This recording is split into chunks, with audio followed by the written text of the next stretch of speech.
ഇപ്പോൾ വരുന്ന മറ്റൊരു പ്രധാനപ്പെട്ട വാർത്തയിലേക്ക് നമ്മൾ പോവുകയാണ്. കേരള സർവകലാശാല രജിസ്ട്രാർ അനിൽകുമാറിനെ മാറ്റിയിരിക്കുന്നു. ശാസ്താംകോട്ട DB കോളേജിലേക്കാണ് സ്ഥലം മാറ്റിയത്. അനിൽകുമാറിന്റെ അഭ്യർത്ഥന പ്രകാരമാണ് മാറ്റമെന്നാണ് സർക്കാരിന്റെ വിശദീകരണം. ഗോപാൽ ശീലാസനലാണ് ചേരുന്നത്. ഗോപാൽ, അത് അങ്ങനെ തന്നെയാണോ? കേരള സർവകലാശാല രജിസ്ട്രാറെ ഒടുവിൽ മാറ്റാൻ തയ്യാറായിരിക്കുന്നു. അവിടെയും ഒരു വഴങ്ങൽ എന്ന നിലയ്ക്കാണോ ഇതിനെ വിലയിരുത്തേണ്ടത്? ഗോപാൽ,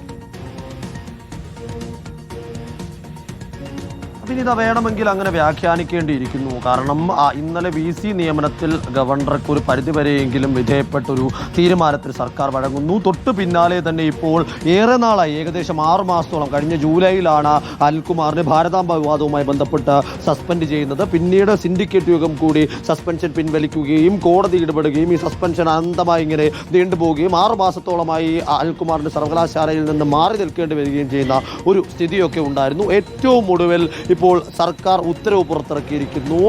അനിൽകുമാറിനെ രജിസ്ട്രാർ സ്ഥാനത്ത് നിന്ന് മാറ്റിയെന്നും അനിൽകുമാറിന്റെ മാതൃസ്ഥാപനമായ അനിൽകുമാർ ശാസ്താംകോട്ട DB കോളേജിലെ പ്രിൻസിപ്പലായിരിക്കെയാണ് 2 വർഷം മുൻപ് അദ്ദേഹം കേരള സർവകലാശാലയിൽ രജിസ്ട്രാറായി വന്നത്. പിന്നീട് അദ്ദേഹത്തിന്റെ കാലാവധി പൂർത്തിയായതിനു ശേഷം ഒരിക്കൽ കൂടി പുനർനിയമനം നൽകി. ഈ ഫെബ്രുവരിയിലാണ് അദ്ദേഹം വീണ്ടും കേരള സർവകലാശാലയുടെ രജിസ്ട്രാറായി ചുമതലയിൽ പ്രവേശിക്കുന്നത്. ആ ഘട്ടത്തിൽ ഇപ്പോൾ അനിൽകുമാർ തനിക്ക് ഈ രജിസ്ട്രാർ തസ്തികയിൽ തുടരാൻ താല്പര്യമില്ല എന്നും അതുകൊണ്ട് തന്നെ മാതൃസ്ഥാപനത്തിലേക്ക് മടങ്ങിപ്പോകാൻ അനുവദിക്കണമെന്നും ആവശ്യപ്പെട്ടുവെന്നും ആ ആവശ്യം ഇത്തരത്തിൽ സംസ്ഥാന സർക്കാർ അനുവദിച്ചു നൽകുകയാണ് എന്ന് കാട്ടിക്കൊണ്ടാണ് ഇപ്പോൾ ഉന്നത വിദ്യാഭ്യാസ വകുപ്പ് ഉത്തരവ് പുറത്തിറക്കിയിരിക്കുന്നത്. പക്ഷേ അതേസമയം തന്നെ മറുവശത്ത് ഇവിടെയും വിജയമുണ്ടായിരിക്കുന്നത് ഡോക്ടർ മോഹനൻ കുന്നുമ്മലിനും ചാൻസലറായ രാജേന്ദ്ര വിശ്വനാഥ് അർലാക്കറിനുമാണ് എന്ന കാര്യത്തിൽ യാതൊരു സംശയവുമില്ല. ഇതിൽ മോഹനൻ കുന്നുമ്മൽ നിലപാടെടുത്തതുകൊണ്ട്, കർശനമായ നിലപാടെടുത്തുകൊണ്ടും പിടിവാശി എടുത്തതുകൊണ്ടും മാത്രമാണ് ഈ വിഷയത്തിൽ KS അനിൽകുമാറിന്റെ മടങ്ങിവരവ്, സർവകലാശാലയിലേക്കുള്ള രജിസ്ട്രാർ കസേരയിലേക്കുള്ള മടങ്ങിവരവ് ഇത്രയധികം നീണ്ടത്, അദ്ദേഹം ഇത്രയധികം കാലം പുറത്തു നിൽക്കേണ്ടി വന്നത്. പല ഘട്ടങ്ങളിലായി SFI അടക്കം പലതരത്തിൽ വലിയ സമരം നടത്തി. സർവകലാശാല അങ്കണം തെരുവ് യുദ്ധം എന്ന തരത്തിലേക്ക് മാറുന്ന തരത്തിൽ വലിയ സമരങ്ങളുണ്ടായി. ആ സമരങ്ങളെ ഒന്നും തന്നെ അന്ന് കൂസാതെ തന്നെ മോഹനൻ കുന്നുമ്മൽ ഈ വിഷയത്തിൽ അനിൽകുമാർ സസ്പെൻഷനിലാണ് എന്ന് ഉറച്ചു നിൽക്കുകയും ആ വിഷയത്തിൽ അയയാൻ താൻ തയ്യാറല്ല എന്ന് അറിയിക്കുകയും ചെയ്തു. മന്ത്രി R ബിന്ദു തന്നെ മോഹൻ കുന്നുമ്മലുമായി നേരിൽ കൂടിക്കാഴ്ച നടത്തി സസ്പെൻഷൻ പിൻവലിക്കാൻ തയ്യാറാവണമെന്ന് ആവശ്യപ്പെടുകയുണ്ടായി. അതിലും വഴങ്ങില്ല. ഏറ്റവും ഒടുവിൽ ഒന്നുകിൽ ഇതിൽ ഗവർണർക്കും മോഹനൻ കുന്നുമ്മലിനും വഴങ്ങിക്കൊണ്ട് സർക്കാർ അനിൽകുമാറിനെ ഇവിടെ നിന്ന് മാറ്റുന്നു, അല്ലെങ്കിൽ ഈ ഇത്രയും നാൾ നടന്ന അനുഭവങ്ങളിൽ നിന്ന് അല്ലെങ്കിൽ ആ വേദനകൾ ഇനിയും സഹിക്കാൻ വയ്യാത്തതിനാൽ തന്നെ KS അനിൽകുമാർ തന്നെ ഈ സ്ഥാനത്ത് നിന്ന് ഒഴിവാക്കി തരണമെന്ന് സർക്കാരിന് ആവശ്യപ്പെടുകയും സർക്കാർ ആ ആവശ്യം അംഗീകരിച്ചു കൊടുത്ത് ഈ പ്രശ്നം ഇവിടെ വെച്ച് അവസാനിക്കുന്നു. ഇതോടുകൂടി തന്നെ 2 പ്രധാനപ്പെട്ട സിസ തോമസ് ഇന്നിപ്പോൾ ചുമതലയേൽക്കുകയൊക്കെ ചെയ്തിട്ടുണ്ട്. SFI ഉൾപ്പെടെ അതിലൊരു അതൃപ്തി അല്ലെങ്കിൽ വിയോജനം ഒക്കെ അറിയിക്കുകയും ചെയ്യുന്നുണ്ട്. വീണ്ടും അതൊരു ചർച്ചാ വിഷയമായി മാറുമെന്ന് ഉറപ്പാണോ? ഭാരതാംബ വിഷയത്തിൽ ഉൾപ്പെടെ വലിയ ചർച്ചകൾ ഉണ്ടായതാണ്. അതിന് പിന്നാലെ ഇപ്പോൾ കേരളയിലും ഒരു കീഴടങ്ങൽ എന്ന നിലയ്ക്കാണല്ലോ ഇത് വരുന്നത്. സർക്കാർ അത്തരത്തിലൊരു BJPയുമായുള്ള അഡ്ജസ്റ്റ്മെന്റ് എന്ന നിലയിലുള്ള വിമർശനം ഇപ്പോൾ തന്നെ പ്രതിപക്ഷം ഉയർത്തിക്കഴിഞ്ഞു. അതെ, തീർച്ചയായിട്ടും ഈ വിഷയത്തെ അങ്ങനെ തന്നെ കാണേണ്ടിയിരിക്കുന്നു വിനീത. കാരണം ഇതിനോടകം തന്നെ പ്രതിപക്ഷവും മോഹൻ കുന്നുമ്മലിനുമായി ചേർന്ന് നിൽക്കുന്നവരും ഈ വിഷയത്തെ വ്യാഖ്യാനിക്കുന്നത് ഇത് സർക്കാരും അതുപോലൊപ്പം തന്നെ കേരള സർവകലാശാലയിലെ ഇടത് സിൻഡിക്കേറ്റുമൊക്കെ ഗവർണർക്കും മോഹനൻ കുന്നുമ്മലിനും വഴങ്ങുന്നതിൻ്റെ ഭാഗമാണ്. ആദ്യം സിസ തോമസിനെ അംഗീകരിക്കേണ്ടി വരുന്നു, രണ്ടാമത് ഇപ്പോൾ രജിസ്ട്രാറുടെ സസ്പെൻഷൻ അംഗീകരിക്കേണ്ടി വരുന്നു. ഇതിനെ സസ്പെൻഷൻ അംഗീകരിച്ചത് കൊണ്ടാണ് അതിൽ നടപടി ഉണ്ടാകുമെന്ന് ഭയന്നിട്ടാണ് അനിൽകുമാർ ഇത്തരത്തിൽ ഇവിടെ നിന്ന് ഈ രജിസ്ട്രാർ തസ്തികയിൽ നിന്ന് സ്വയം ഇത്തരത്തിൽ വിടുതൽ വാങ്ങി തന്റെ മാതൃസ്ഥാപനത്തിലേക്ക് പോകുന്നത് എന്ന തരത്തിലേക്കൊക്കെയാണ് ഈ വിഷയത്തെ വിലയിരുത്തുന്നതും വ്യാഖ്യാനിക്കുന്നതും എന്ന് പറയുന്നത്. പ്രസാദ്, അനിൽകുമാർ ആവശ്യപ്പെട്ടത് പ്രകാരമാണ് ഈ മാറ്റം എന്ന് വിലയിരുത്തുമ്പോൾ പോലും അല്ലെങ്കിൽ വിശദീകരിക്കുമ്പോൾ പോലും അതങ്ങനെയല്ല. നമ്മൾ VC നിയമനത്തിൽ കണ്ടതുപോലെയുള്ള ഒരു കീഴടങ്ങൽ, സർക്കാരിന്റെ ഒരു കീഴടങ്ങൽ എന്ന് തന്നെ നമ്മൾ വിലയിരുത്തണം. മാത്രമല്ല ഈ കൂടിക്കാഴ്ചയിൽ നടന്ന ചർച്ചകൾ അതെന്താണ് എന്ന് UDF ചോദിക്കുകയും ചെയ്യുന്നുണ്ട് ഈ ഘട്ടത്തിൽ.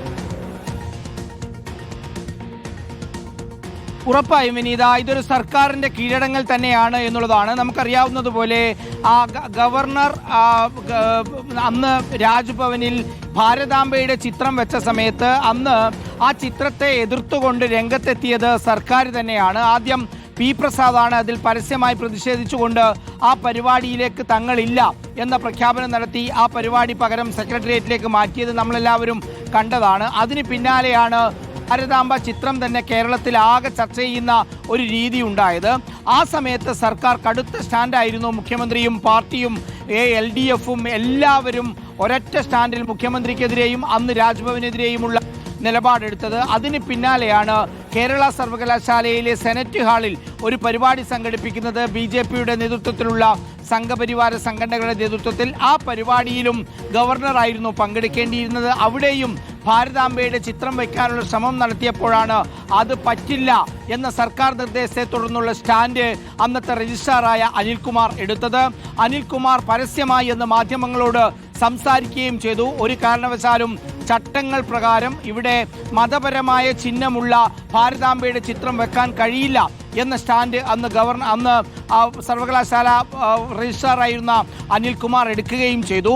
അതിന് പിന്നാലെ അവിടെ പരിപാടി നടക്കുകയും ചെയ്തു. ഗവർണർ വരികയും ചെയ്തു. അതിന് പിന്നാലെയാണ് ആ രജിസ്ട്രാർക്കെതിരായ കടുത്ത നടപടിയിലേക്ക് സർവകലാശാലയുടെ വൈസ് ചാൻസലറും ഗവർണറും കടക്കുന്നത് എന്ന് നമുക്ക് എല്ലാവർക്കും അറിയാം.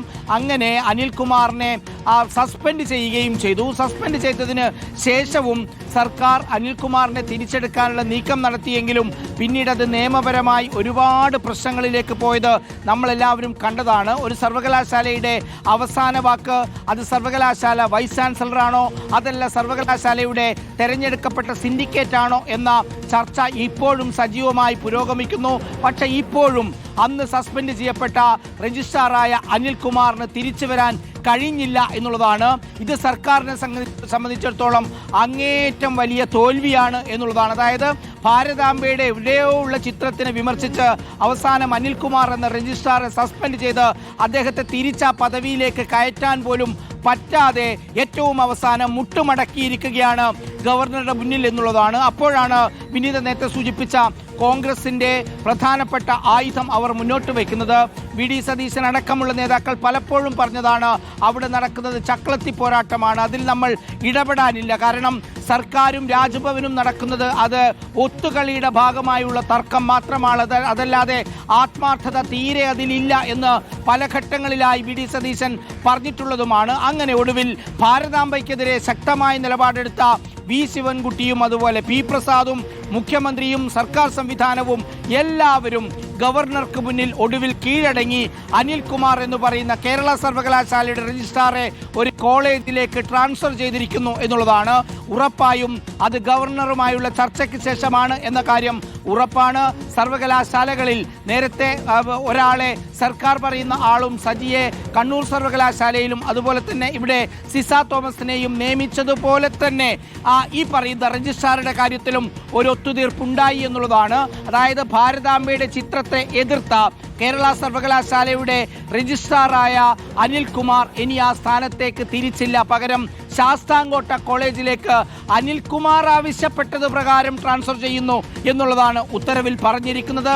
ഏത് സാഹചര്യത്തിലാണ് അനിൽകുമാറിനത് പറയേണ്ടി വന്നത് എന്നുള്ളത് സസ്പെൻഷനിൽ തുടരുന്ന ഉദ്യോഗസ്ഥൻ ഇത്ര മാസങ്ങളായി പുറത്തു നിന്നിട്ടും ഏതാണ്ട് 6 മാസത്തിനടുത്താകുന്നു പുറത്തു നിന്നിട്ട് ഈ കാലം അത്രയും തിരിച്ചു വരാൻ പറ്റാത്ത സാഹചര്യത്തിലാണ് എവിടെയെങ്കിലും ജോലി ചെയ്യണം എന്നുള്ളത് കൊണ്ട് ഒരുപക്ഷെ ഇങ്ങനൊരു അഭ്യർത്ഥന സർക്കാർ തന്നെ അങ്ങോട്ടേക്ക് ആവശ്യപ്പെട്ട് അനിൽകുമാർ നടത്തിയിട്ടുണ്ടാവുക. എന്തായാലും ഇതിൽ പൂർണ്ണ പരാജയം സംഭവിച്ചിരിക്കുന്നത് സർക്കാരിനാണ്.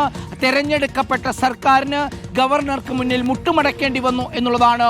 ഒടുവിൽ സർവകലാശാലയുടെ രജിസ്ട്രാറായിരുന്ന ഭാരതാംബയുടെ ചിത്രം ഇവിടെ ഉയർത്താൻ പാടില്ല എന്ന സർക്കാർ നിലപാട് ഉയർത്തിപ്പിടിച്ചതിന്റെ പേരിൽ സസ്പെൻഡ് ചെയ്യപ്പെട്ട് പുറത്തിരുന്ന അനിൽകുമാർ ഒടുവിൽ സർവകലാശാലയ്ക്ക് പുറത്തേക്ക് പോകുന്നു എന്നുള്ളതാണ് ഇതിന്റെ രത്നച്ചുരുക്കം. വിനീത, കേരള സർവകലാശാല രജിസ്ട്രാറെ മാറ്റിയിരിക്കുന്നു. Doctor KS അനിൽകുമാറിനെ മാറ്റിയിരിക്കണം. നമുക്കറിയാം ഭാരതാംബ വിവാദമൊക്കെ വലിയ രീതിയിൽ കത്തി നിന്ന സമയം ആയിരുന്നു. അന്ന് അനിൽകുമാറിന്റെ സസ്പെൻഷൻ ഉൾപ്പെടെയുള്ള കാര്യങ്ങളും വലിയ വിവാദമുണ്ടായിരുന്നു. ഒടുവിൽ ഗവർണർക്ക് വഴങ്ങിയിരിക്കുന്നു എന്ന് തന്നെ വേണം വിലയിരുത്താൻ. ഗോപാൽ ശിലാസനൽ തുടരുന്നുണ്ട്. ഗോപാൽ, ഇതിലിപ്പോൾ സിസ തോമസ് ഇന്ന് ചുമതലയേൽക്കുന്നത് നമ്മൾ കണ്ടു. സർക്കാരുമായി സഹകരിച്ചു പോകും എന്നുള്ള ഒരു നിലപാട് അല്ലെങ്കിൽ ഒരു പ്രതികരണമാണ് അവരുടെ ഭാഗത്തു നിന്നുണ്ടായത്. പക്ഷേ SFI ഉൾപ്പെടെയുള്ള സംഘടനകൾ ഇതാ അതിലൊരു പ്രതിഷേധം രേഖപ്പെടുത്തിക്കൊണ്ട് രംഗത്തെത്തുന്നതും കാണുകയാണ്.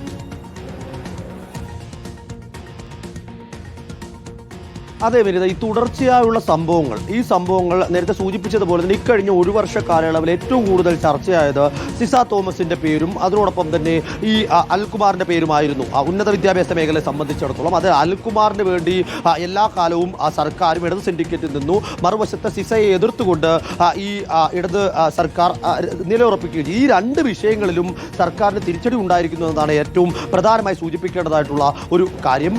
കാരണം ഈ വിഷയത്തിൽ ഇപ്പോൾ അൽകുമാറിന് വേണ്ടി നിലകൊണ്ടു എന്ന് പറയുമ്പോഴും സസ്പെൻഷനായ അൽകുമാറിനെ സംരക്ഷിക്കാൻ ഈ ഘട്ടത്തിൽ കഴിഞ്ഞിട്ടുണ്ടോ എന്നത് ഏറെ ശ്രദ്ധേയമായ കാര്യമാണ്. എന്തുകൊണ്ട് അൽകുമാറിന് ഇത്തരത്തിൽ രജിസ്ട്രാർ സ്ഥാനത്ത് നിന്ന് പിൻവലിഞ്ഞ് ഇവിടെ നിന്ന് മടങ്ങേണ്ടി വരുന്നു, സ്വന്തം മാതൃസ്ഥാപനത്തിലേക്ക് തിരികെ പോകേണ്ടി വരുന്നു എന്ന ചോദ്യം ഏറെ പ്രധാനപ്പെട്ടതാണ്. ആദ്യം അദ്ദേഹം അവധിയിൽ പോകുന്നു എന്നതായിരുന്നു സർവകലാശാലയെ അറിയിച്ചത്. ഈ കഴിഞ്ഞ സിൻഡിക്കേറ്റ് യോഗത്തിൽ രശ്മി എന്ന ഉദ്യോഗസ്ഥയെ രജിസ്ട്രാർ സ്ഥാനത്തേക്ക് നിയമിച്ചപ്പോൾ അതിന് തൊട്ട് പിന്നാലെ അത് ഇടത് സിൻഡിക്കേറ്റിന്റെ കൂടി അറിവോടെയും സമ്മതത്തോടും കൂടിയായിരുന്നു. ആ നിയമനം നടന്നതിന് തൊട്ട് പിന്നാലെ തന്നെ അദ്ദേഹം തൻ്റെ സീറ്റ് ഒഴിഞ്ഞു കൊടുക്കുകയും പിന്നീട് അവിടെ ഇത്തരത്തിൽ അവധിയിൽ പോവുകയാണ് എന്ന ഔദ്യോഗികമായിട്ടുള്ള അപേക്ഷ മോഹൻ കുന്നുമൽ VC-ക്ക് നൽകുകയും ചെയ്തു. അന്ന് സസ്പെൻഷനിലുള്ള ഉദ്യോഗസ്ഥന് എന്തിന് അവധി അപേക്ഷ നൽകണമെന്ന പരിഹാസത്തോടു കൂടിയാണ് അദ്ദേഹം ആ അപേക്ഷ മടക്കി അയച്ചത്. അതിനുശേഷം ടെക്നിക്കലി സാങ്കേതികമായി പറയുകയാണെങ്കിൽ അൽകുമാർ ഒഴികെ മറ്റാരും തന്നെ താൻ അവധിയിലാണ് എന്നതായിരുന്നില്ല, പകരം സസ്പെൻഷനിൽ തന്നെ അൽകുമാറിന് തുടരേണ്ടി വരുന്നു എന്ന തരത്തിലേക്കായിരുന്നു ആ സംവിധാനത്തെ വ്യാഖ്യാനിക്കപ്പെട്ടത്. പിന്നീട് മാസങ്ങൾക്ക് ശേഷം ജൂലൈ മാസത്തിൽ സസ്പെൻഷനിൽ പോകുന്നു, നിയമ പോരാട്ടം നടത്തുന്നു, സിൻഡിക്കേറ്റിൽ പലതവണ ഈ വിഷയങ്ങൾ ചർച്ചയിലേക്ക് വരുന്നു. അപ്പോഴൊന്നും തന്നെ തീരുമാനമെടുക്കുന്നു എന്നതിനപ്പുറത്തേക്ക് അത് തീരുമാനം പ്രാവർത്തികമാക്കാനോ അനിൽകുമാറിനെ മടക്കി സർവകലാശാലയിലേക്ക് കൊണ്ടുവരാനോ ഇടതു സിൻഡിക്കേറ്റിനോ സർക്കാരിനോ ഇടതു സംഘടനകൾക്കോ കഴിയാത്തൊരു സ്ഥിതി ഉണ്ടായി വരുന്നു. പിന്നീട് അവിടെ നിന്നാണ് ഈ ദീർഘകാല അവധിയിലേക്കും സസ്പെൻഷനിലേക്കും കാര്യങ്ങൾ പോകുന്നത്.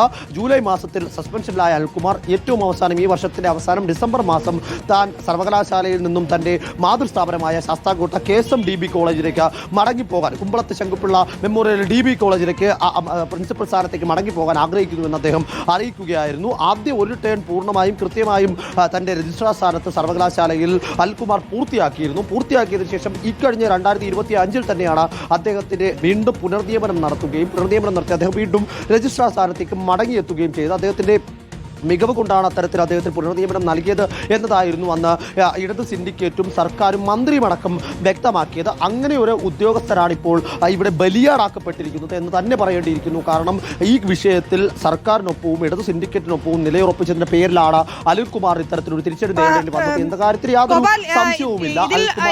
സസ്പെൻഷനുമായി ബന്ധപ്പെട്ട ഹർജി നാളെ പരിഗണിക്കാൻ ഇരിക്കുകയാണോ? അതിനിടയിലാണോ ഇപ്പോൾ സ്ഥലമാറ്റം? അങ്ങനെയെങ്കിൽ തുടർ നിയമ നടപടികൾ ഇതോടുകൂടി അവസാനിക്കുമെന്ന് വേണമോ കരുതാൻ? അത് തീർച്ചയായിട്ടും വിനീത, താൻ ഈ ഇത്തരത്തിൽ രജിസ്ട്രാർ സ്ഥാനത്ത് ഇരിക്കാൻ താല്പര്യപ്പെടുന്നില്ല എന്ന് അറിയിച്ചുകൊണ്ട് രേഖാമൂലം സർക്കാരിന് കത്ത് നൽകുകയും ആ കത്ത് അംഗീകരിച്ചുകൊണ്ട് സർക്കാർ ഉത്തരവിറക്കുകയും ചെയ്തതോടെ ആ കേസിന്റെ തന്നെ വാലിഡിറ്റി നഷ്ടമായി എന്ന് പറയേണ്ടിയിരിക്കുന്നു. കാരണം രജിസ്ട്രാർ സ്ഥാനത്ത് തന്നെ സ്വസ്ഥമായി ജോലി ചെയ്യാൻ അനുവദിക്കുന്നില്ല എന്നും സിൻഡിക്കേറ്റ് തീരുമാനം നടപ്പിലാക്കാൻ മോഹൻ കുന്നുമൽ VC തയ്യാറാകുന്നില്ല എന്നതുമായിരുന്നു ആ ഹർജിയിലെ പ്രധാനപ്പെട്ട ആരോപണങ്ങളും ആവശ്യങ്ങളും. അത്തരത്തിൽ ആ ആരോപണങ്ങൾക്കും ആവശ്യങ്ങൾക്കും ഇനി ഇവിടെ പ്രസക്തി ഉണ്ടെന്ന് തോന്നുന്നില്ല. കാരണം ഈ രജിസ്ട്രാർ സ്ഥാനത്ത് നിന്ന് അൽകുമാർ വിടുതൽ നേടിയാണ് പോകുന്നത്. താൻ നിരുപാധികം ഈ വിഷയത്തിൽ താൻ ഇവിടെ നിന്ന് പോവുകയാണ്, ഇവിടെ നിന്ന് തന്റെ മാതൃസ്ഥാപനത്തിലേക്ക് മടങ്ങുകയാണ് എന്ന് അറിയിച്ചുകൊണ്ടാണ് ഇത്തരത്തിൽ ഈ ഉത്തരവ് പുറത്തിറക്കിയിരിക്കുന്നത്. അതുകൊണ്ട് തന്നെ ഇനി ആ കേസിനോ അതിന്മേലുള്ള തുടർ നടപടികൾക്കോ പ്രസക്തിയില്ല. മറുവശത്ത് മറ്റൊരു സാങ്കേതിക കാര്യം കൂടി പറയേണ്ടതായിട്ടിരിക്കുന്നു. ഈ വിഷയത്തിൽ അനിൽകുമാർ അതിക്രമിച്ച് സർവകലാശാല കോമ്പൗണ്ടിൽ കയറിയെന്നും സർവകലാശാല വാഹനം ഉപയോഗിച്ചുവെന്നും കലാപത്തിന് കാരണമായി എന്നും അടക്കമുള്ള കാര്യങ്ങളൊക്കെ സൂചിപ്പിച്ചുകൊണ്ട് അനിൽകുമാറിനെതിരെ ഒരു കേസ് നേരത്തെ സർവകലാശാലയിൽ നിന്ന് പോലീസിൽ നൽകിയിരുന്നു. അതിൽ ക്രിമിനൽ നടപടി നേരിടുമോ എന്ന ഭയത്താലാണ് ഇത്തരത്തിൽ അനിൽകുമാർ വിടുതൽ നേടിയത് എന്ന ആരോപണം പ്രതിപക്ഷവും അതോടൊപ്പം തന്നെ VC മോഹൻ കുന്നുമലിനോട് ചേർന്ന് നിൽക്കുന്ന വൃത്തങ്ങളും ആരോപിക്കുന്നുണ്ട്. അത് എത്രത്തോളം വസ്തുതയാണ്, അത് എത്രത്തോളം ബാലിശമാണ് എന്ന കാര്യമൊക്കെ രണ്ടാമത്തേതാണ്. പക്ഷേ അത്തരത്തിലുള്ള ആരോപണവും ആക്ഷേപവും പ്രതിപക്ഷം ഉന്നയിക്കുന്നു. ശരി, ഏതായാലും കേരള സർവകലാശാലയിലെ വിവാദങ്ങൾക്കൊക്കെ ഒരു കട്ടൻ വീഴുകയാണ് എന്ന് വേണം കരുതാൻ. മുട്ടുമടക്കുന്നു സർക്കാർ, അനിൽകുമാറിനെ മാറ്റിയിരിക്കുന്നു എന്നതാണ് ഏറ്റവും പ്രധാനപ്പെട്ട കാര്യം. VC നിയമനത്തിലെ ഒത്തുതീർപ്പിന് പിന്നാലെയാണ് ഈ നീക്കവും എന്ന കാര്യത്തിൽ അതുകൊണ്ട് തന്നെ നമുക്ക് അങ്ങനെ വിലയിരുത്തുകയും ചെയ്യാം. ഗോപാൽ ശിലാസനലും TV പ്രസാദുമാണ് വിവരങ്ങൾ നൽകിയത്. മറ്റൊരു